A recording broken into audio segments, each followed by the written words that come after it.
Hello everybody, my name is Seema Agarwal. You are watching my YouTube channel Learning is Fun. आज हम class 8 ICSE chemistry का chapter number 9 carbon and its compound को continue कर रहे हैं। ये वीडियो का पार्ट 3 है। इसके पहले वाले 2 वीडियोस में हम लोग पढ़ चुके हैं कार्बन के बारे में, कार्बन का सिंबल क्या होता है, एटॉमिक नंबर, मास नंबर क्या होता है और बाकी डिटेल्स, इसकी वैलेंसी वगैरह क्या है। इसके अलावा हमने ये भी कवर कर लिया कि अकरेंस ऑफ कार्बन मतलब कार्बन कहाँ कहाँ पाया जाता है, फ्री स्टेट और कंबाइंड स्टेट के रूप में, कार्बन के मेन कंपाउंड्स क्या होते हैं और chemical properties of carbon. Next जो वीडियो था हमारा पार्ट 2, उसमें हमने एलोट्रोप्स ऑफ कार्बन के बारे में पढ़ा है, जिसमें हमने specifically crystalline allotropes of carbon को स्टडी किया। आज के इस वीडियो में है अमॉर्फस एलोट्रोप्स हैं जो कार्बन के, उसके बारे में डिटेल में देखने वाले हैं। तो चलिए आज का टॉपिक स्टार्ट करते हैं। इसमें जो कार्बन के अमॉर्फस एलोट्रोप्स हैं उसके बारे में हम एक एक करके जानकारी लेंगे, वो क्या होते हैं, उनकी क्या प्रॉपर्टीज़ होती हैं। ठीक है, तो चलिए स्टार्ट करते हैं। Amorphous form of carbon. The word amorphous means lacking in shape and form. Amorphous का मतलब होता है जिसका कोई शेप नहीं होता है, जिसका कोई फॉर्म नहीं होता है ना। जैसे कि आपने क्रिस्टलाइन फॉर्म पढ़े थे, हमने 3 क्रिस्टलाइन एलोट्रोप्स पढ़े थे कार्बन के, डायमंड, ग्रेफाइट और फुलरीन। उसको हमने देखा था कि वो वेल डिफाइंड उनका शेप होता है, लेकिन जो अमॉर्फस फॉर्म होते हैं कार्बन के, उसमें शेप और फॉर्म निश्चित नहीं होता है, वेल डिफाइंड नहीं होता है। The amorphous form of carbon contain loosely held particles and have no particular shape और स्ट्रक्चर। जो इसके अमॉर्फस फॉर्म्स है कार्बन के, उसका कोई पर्टिकुलर शेप या स्ट्रक्चर नहीं होता है, क्योंकि इसके पार्टिकल लूजली बस अरेंज रहते हैं, इनमें कोई स्ट्रॉन्ग बॉन्ड नहीं होता है, जिसकी वजह से इनका वेल डिफाइंड शेप या स्ट्रक्चर नहीं होता है। The amorphous form of carbon are charcoal, coke, gas carbon, lamp black जिसको हम कार्बन ब्लैक और सूट भी बोलते हैं, और कोल। जो अमॉर्फस फॉर्म है कार्बन के वो ये सारे हैं, charcoal, coke, gas carbon, lamp black and coal. These form of carbon can be easily broken into smaller pieces and in this way the surface area of the substances increases.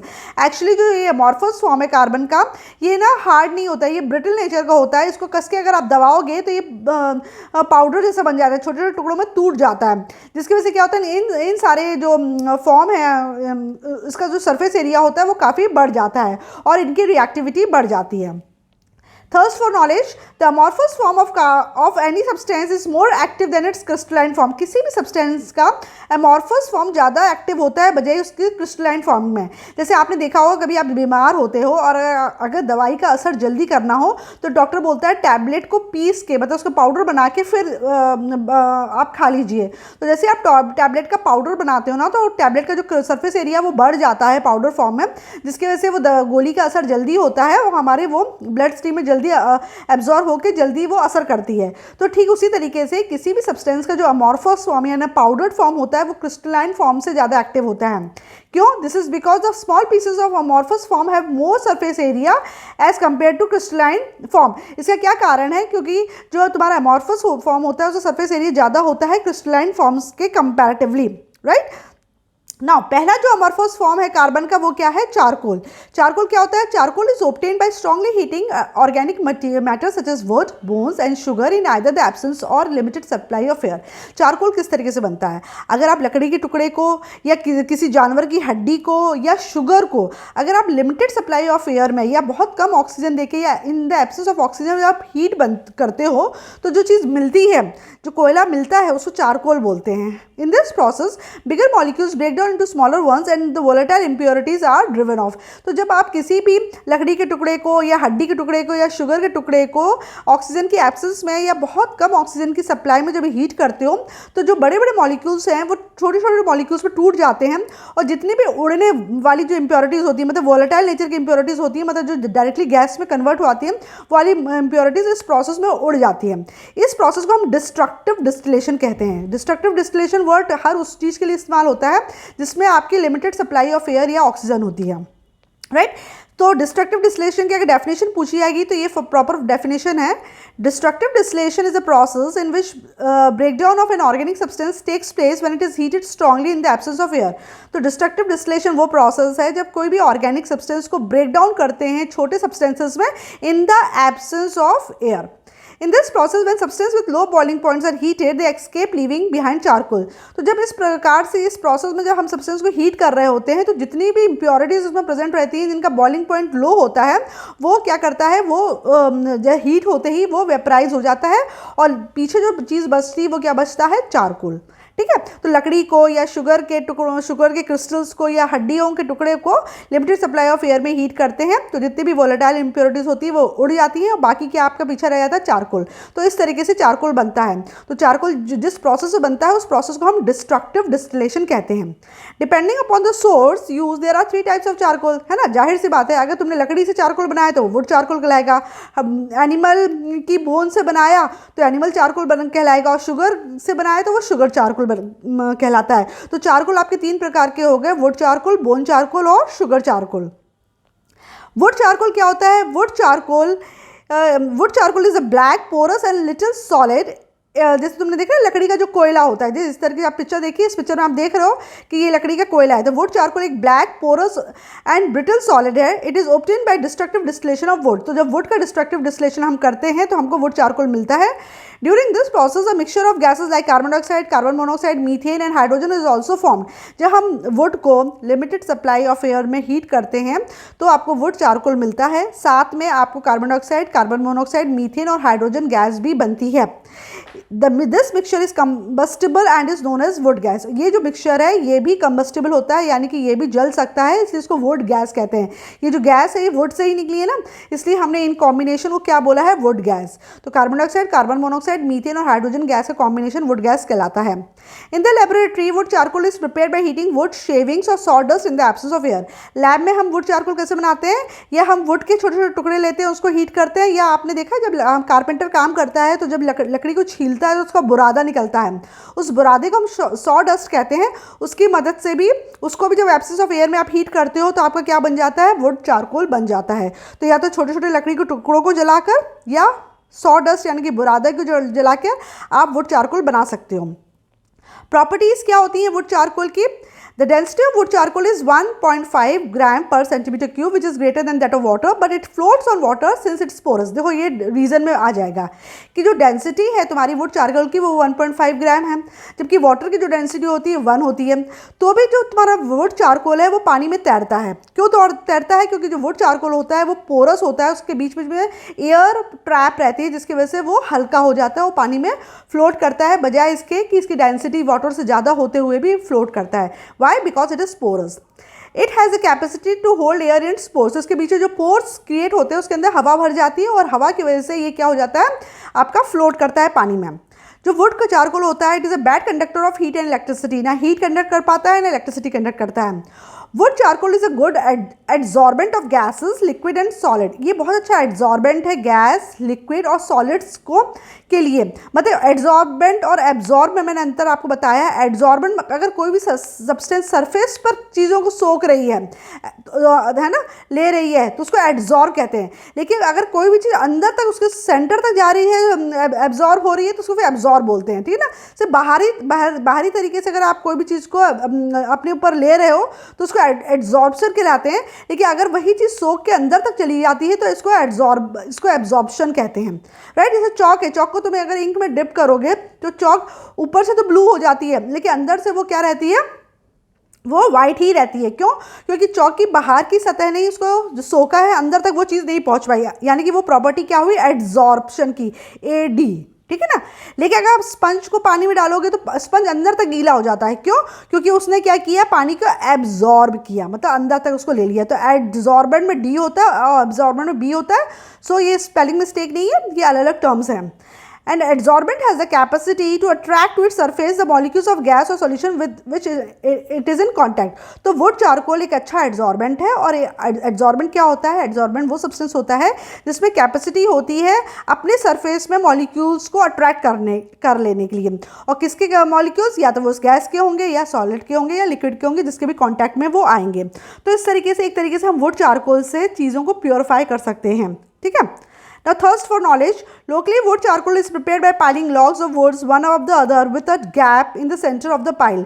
अधिकतर would charcoal किस तरह से बनाया जाता है, लकड़ी के टुकड़ों को एक के ऊपर एक रख दिया जाता है, बीच में गैप रहता है, ठीक है। The pile is covered with weight clay. इस पाइल को हम गीली मिट्टी से कवर कर देते हैं ताकि अंदर से इसमें क्या कोई हवा नहीं जा सकती हो। जिस तरीके से देख रहे हो आप इस पिक्चर में, ये लकड़ी के लॉग्स लगा दिए हैं ना, पूरे लकड़ी के लॉग्स हैं ये अरेंज कर दिए हैं, ठीक है। बीच में इसके गैप है। A few hole are left at the bottom of the pile, और बीच में कुछ होल्स यहाँ पे छोड़ देते हैं और वहाँ से इसमें आग लगाते हैं। When the fire dies out wood charcoal is obtain, तो जब फायर पूरी बुझ जाती है, पूरा ये लकड़ी जल के बंद हो जाती है फायर, तब अंदर क्या बन जाता है, वुड चारकोल बन जाता है। ठीक है, तो इस तरीके से इसको क्रिएट किया जाता है। Now activity 9.3, to show that wood charcoal is a good adsorbent, ये बताना है कि वुड चारकोल एक अच्छा एड्जॉर्बेंट है। उन्होंने कहा एक गैस जार लो, उसमें कुछ हाइड्रोजन सल्फाइड गैस डालो और कुछ वुड चारकोल के टुकड़े डाल दो। अब तुम इस गैस जार में हाइड्रोजन सल्फाइड गैस भर दो, और तुम्हें पता है कि जो हाइड्रोजन सल्फाइड गैस है उसकी पंजेंट स्मेल होती है, मतलब गंदी सी बदबूदार स्मेल होती है, ठीक है ना। Put some charcoal pieces in the jar and close the lid. अब क्या करें, आपने गैस जार में हाइड्रोजन सल्फाइड गैस भर दी और इस हाइड्रोजन सल्फाइड की पंजेंट स्मेल आएगी। अब इस गैस जार में कुछ टुकड़े आप वुड चारकोल के रख दो और ढक्कन लगा दो। थोड़ी देर के में आप इस जार को शेक करना और कुछ देर के लिए इसको रख दो। आप देखना थोड़ी देर के बाद जो इसका लिड खोलोगे तो उसमें से बदबू आना बंद हो जाएगी। क्यों? क्योंकि जो भी पंजेंट स्मेल जो हाइड्रोजन सल्फाइड दे रहा था वो वहाँ पर नहीं है, क्योंकि इस पूरी पंजेंट स्मेल को किसने एब्जॉर्ब कर लिया है, वुड चारकोल ने। तो इस तरीके से हम कह सकते हैं कि would charcoal is a good absorbent. एक बार फिर से समझ लो, एक गैस जार लो, उसमें हाइड्रोजन सल्फाइड गैस आप भर दो। आप हाइड्रोजन गैस सल्फाइड की आपको पंजेंट सी स्मेल आएगी, बदबूदार स्मेल होती है। आप इसमें आप कुछ टुकड़े आप क्या करो, वुड चारकोल को डाल दो और ढक्कन लगा दो और जार को अच्छे शेक कर दो और कुछ देर के लिए ऐसे ही रख दो। थोड़ी देर के बाद जब आप ढक्कन हटा के देखेंगे तो इस जार में से बदबू नहीं आ रही होगी, वो पंजेंट स्मेल नहीं आ रही होगी। तो ऐसा क्यों नहीं आ रही है? क्योंकि क्या है कि इसके अंदर जो वुड चारकोल के टुकड़े पड़े हुए हैं उसने इस स्मेल को एब्जॉर्ब कर लिया है, जिसकी वजह से अब इसमें बदबू नहीं आ रही है, ये ओडरलेस बन गया है। तो इस तरीके से हम पानी को प्योरीफाई करने के लिए, पानी में से बदबू निकालने के लिए या गंदगी निकालने के लिए इस तरीके से वुड चारकोल का इस्तेमाल करते हैं पुराने ज़माने से। तो इस तरीके से हम पहले टाइम पर अपना पानी को फिल्टर करते थे या साफ़ करते थे। ठीक है, यूज ऑफ वुड चारकोल। अब वुड चारकोल के क्या क्या यूजेस हैं? Wood charcoal is widely use as a fuel. सबसे पहले तो फ्यूल की तरह वुड चारकोल यूज होता है ना। बहुत से घरों में अभी भी चूल्हे जलते हैं, सिगड़ी जलती है, तो उसमें वुड चारकोल का इस्तेमाल होता है। पहले तो ट्रेन के इंजन भी वुड चारकोल से ही जलते थे। It is a better fuel than wood due to the following reason. लकड़ी जलाने से अच्छा, लकड़ी के कोयले का जलाना ज़्यादा अच्छा होता है। क्यों? क्योंकि इसका इग्निशन टेम्परेचर लोअर होता है देन दैट ऑफ वुड, यानी कि जल्दी आग पकड़ लेता है तो आपका जल्दी चल जाता है। It is higher calorific value, ज़्यादा हीट प्रोड्यूस करता है तो आपको खाना जल्दी पक जाता है, या जो भी आप काम कर रहे हो तो वो फटाफट हो जाता है। इट प्रोड्यूसेस नो स्मोक, इसमें कोई धुआं ही नहीं निकलता है वुड चारकोल से, जबकि लकड़ी जलाओगे तो बहुत धुआं निकलता है, जिसकी वजह से एयर पॉल्यूशन होता है। तो इसके लिए वुड चारकोल का इस्तेमाल ज़्यादा करते हैं बजाय के लकड़ी के। नेक्स्ट जो इसके यूज़ है वुड चारकोल का, it is use as a reducing agent in the extraction of metals from their metallic oxide. Metallic oxide से मेटल्स निकालने के लिए भी वुड चारकोल का इस्तेमाल होता है। It has a high absorbing capacity. It is use in gas mask for military and industrial purpose. तो इसके एब्जॉर्प्शन कैपेसिटी बहुत ज़्यादा है, इसलिए जब मिलिट्री या इंडस्ट्रियल पर्पज़ से जो मास्क होते हैं उसमें इसका इस्तेमाल करते हैं, गैस मास्क में इसका इस्तेमाल करते हैं, क्योंकि ये गैस को ये एब्जॉर्ब कर लेता है। It is a constituent of gun powder which is an explosive use in guns and rifles. Guns और राइफल्स में जो बारूद डलता है उसको गन पाउडर कहते हैं, और गन पाउडर बनाने में वुड चारकोल का इस्तेमाल होता है। Because it absorb coloured material also, it is use as decolourising agent in sugar solution. जब आप शुगर बनता है, आपको पता है कि शुगर केन के रस से या गन्ने के रस से शुगर बनती है, तो गन्ने का रस तो होता है थोड़ा सा ब्राउनिश येलोइश ब्राउन, लेकिन तुम्हारी शुगर जो बनती है वो वाइट कलर की बनती है। तो ये जो गन्ने का रस है इसको साफ़ करने के लिए, इसको डीकलराइज करने के लिए, यानी कि इसको येलोइश ब्राउन से कलरलेस बनाने के लिए वुड चारकोल का इस्तेमाल होता है। जब वुड चारकोल के टुकड़े इस गन्ने के रस में डाल देते हैं तो वो सारा जो कलर है वो एब्जॉर्ब कर लेता है और आपका जो सोल्यूशन होता है वो कलरलेस बन जाता है, तो आपकी सफ़ेद शक्कर बनके तैयार हो जाती है, नहीं तो शक्कर आपकी पीली पीली दिखेगी। It is use to prepare anti gastric tablets. अगर गैस होता है तो एंटी गैस्ट्रिक जो टैबलेट्स होती हैं ना, जो लो बाय इंडाइजेशन या गैस्ट्रिक प्रॉब्लम्स के लिए लेते हैं, जैसे कि कोई भी गोली वगैरह, तो वो वुड चारकोल की बनती है, क्योंकि आपको पता है ये अच्छा एड्जॉर्बेंट है, तो पेट में जब जाता है ये तो ये गैस को एड्जॉर्ब कर लेता है और हमको एसिडिटी से रिलीफ मिल जाता है। It is use to prepare deodorants as it adsorb foul smelling gases. Deodorants बनाने में भी वुड चारकोल का इस्तेमाल होता है, क्योंकि आपको पता है इसकी टेंडेंसी है बदबूदार गैसों को या गैसेस को एड्जॉर्ब कर लेने की, तो ये बदबूदार गैसेस को एड्जॉर्ब कर लेता है और डिओड्रेंट में इसका इस्तेमाल होता है। It is use in making filters and sieves. छन्नी छानने की चीज़, पानी जब छानना होता है, जैसे हमको फिल्ट्रेशन प्रोसेस जब हम करते थे नेचुरल तरीके से, तब भी वुड चारकोल का इस्तेमाल किया जाता था, जब आरओ वगैरह या हमारे आज के ज़माने के वाटर प्योरीफायर नहीं थे। तो difference between absorption and adsorption, हालांकि मैं तुम लोगों को बता चुकी हूँ, लेकिन फिर भी इन्होंने बड़ा अच्छा बॉक्स दिया है, इसको आप ध्यान रखना कि क्या डिफरेंस होता है एब्जॉर्प्शन और एड्जॉर्प्शन में। Adsorption is the surface retention of molecules of liquid, gas और सॉल्यूशन बाय सॉलिड और लिक्विड। कोई भी सॉलिड और लिक्विड अपनी सरफेस में ही अगर किसी लिक्विड, गैस और सॉलिड को सॉल्यूशन को लेती है, रिटेन करती है, तो उसको एड्जॉर्प्शन कहते हैं। On the other hand absorption is the penetration of substances into the bulk of the solid और लिक्विड। लेकिन अगर अंदर तक चला जाए वो चीज़, घुस के पेनिट्रेट कर जाए उसके अंदर तक, कोर तक, तो वो एब्जॉर्प्शन कहलाता है ना। यानी कि जो आपका चॉक जो इंक सोखती है उसको एब्जॉर्ब कहते हैं, क्योंकि वो सिर्फ सरफेस के लेवल तक ही एब्जॉर्ब वो करती, सोखती है, जबकि जो आपका स्पंज पानी सोखता है उसको एब्जॉर्प्शन कहते हैं, क्योंकि वो पूरा अंदर तक उसने उस पानी को सोख कर लिया है। राइट नाउ एक्टिवेटेड चारकोल क्या होता है? Activated charcoal is formed by heating would charcoal at around 900 degree Celsius in limited supply of air. Activated charcoal कब बनता है? जब आप वुड चारकोल को हीट करते हो करीब 900 डिग्री सेल्सियस तक लिमिटेड सप्लाई ऑफ एयर में, तो यही वुड चारकोल एक्टिवेटेड चारकोल में कन्वर्ट हो जाता है। In powdered form activated charcoal has more surface area than of the wood charcoal. अगर इस एक्टिवेटेड चारकोल का अगर आपने पाउडर बना दिया तो इसका सरफेस एरिया वुड चारकोल के पाउडर से ज़्यादा हो जाएगा। इसी वजह से ये ज़्यादा इफेक्टिव है और ज़्यादा इसका यूज़ होता है एज एन एड्जॉर्बेंट। बहुत सारे एड्स में आपने देखा होगा कि उनकी क्रीम में एक्टिव चारकोल होता है। तो ये एक्टिवेटेड चारकोल क्या करता है, जो अगर हम स्किन में लगाते हैं तो वो क्या करता है, हमारी स्किन के ऊपर जो गंदगी है उसको एब्जॉर्ब कर लेता है और हमारी स्किन को क्लीन करने में मदद करता है। ऐसे बहुत जगह आपको वाटर प्योरीफायर में भी एक्टिवेटेड चारकोल वगैरह डला रहता है, क्योंकि इसका सरफेस एरिया ज़्यादा अच्छा होता है और ये ज़्यादा अच्छा एड्जॉर्बेंट है, तो बड़े अच्छे से गंदगी को एब्जॉर्ब कर लेता है। Active charcoal is used as a catalyst in various chemical reactions. बहुत सारी केमिकल रिएक्शंस में कैटलिस्ट के रूप में भी आपको एक्टिवेटेड चारकोल मिल जाता है। It is also use to separate mixtures of noble gases. अगर नोबल गैसेस हैं वो आपस में मिक्स हो गई हैं तो उनको सेपरेट करने के लिए भी हम एक्टिवेटेड चारकोल का इस्तेमाल करते हैं।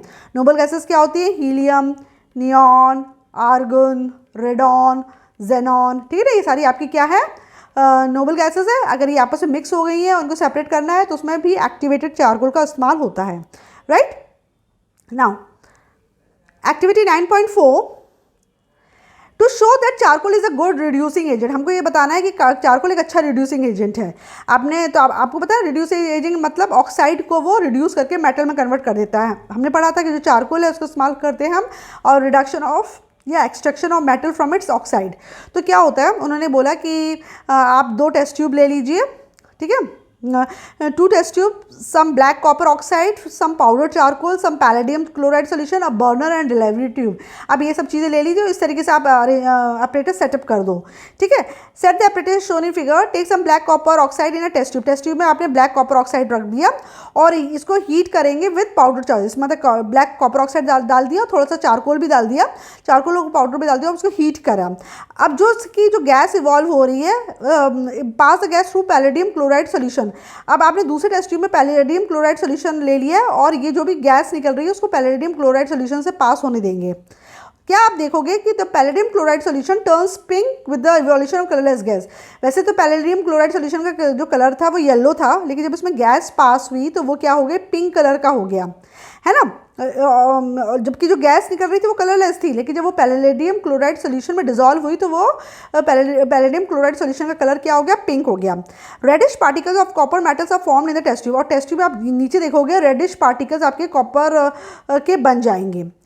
This shows that charcoal consisting of copper reduces copper oxide to copper metal and carbon monoxide is formed. इसका मतलब क्या हुआ कि जो आपने इस टेस्ट ट्यूब में चारकोल और कॉपर ऑक्साइड लिया था तो इस चारकोल ने कॉपर ऑक्साइड में से ऑक्सीजन निकाल ली और खुद कंबाइन करके कार्बन मोनोऑक्साइड बना दिया और यही कलरलेस गैस रिलीज हुई थी जो पैलेडियम क्लोराइड में डिजॉल्व करके क्या कर दिया इसको, येलो से पिंक।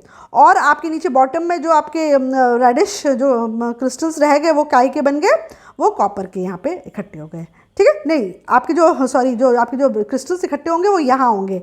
यहाँ पे जो आपका कॉपर ऑक्साइड था, यहाँ पे जो कॉपर ऑक्साइड था वो अब आपका कौन से कलर का हो जाएगा, रेडिश कलर का हो जाएगा। यहाँ नहीं होगा, यहाँ पर हो जाएगा, ठीक है। तो फिर से समझो, आपने 2 टेस्ट ट्यूब लिए, इस टेस्ट ट्यूब में हमने पैलेडियम क्लोराइड सोल्यूशन डाल दिया।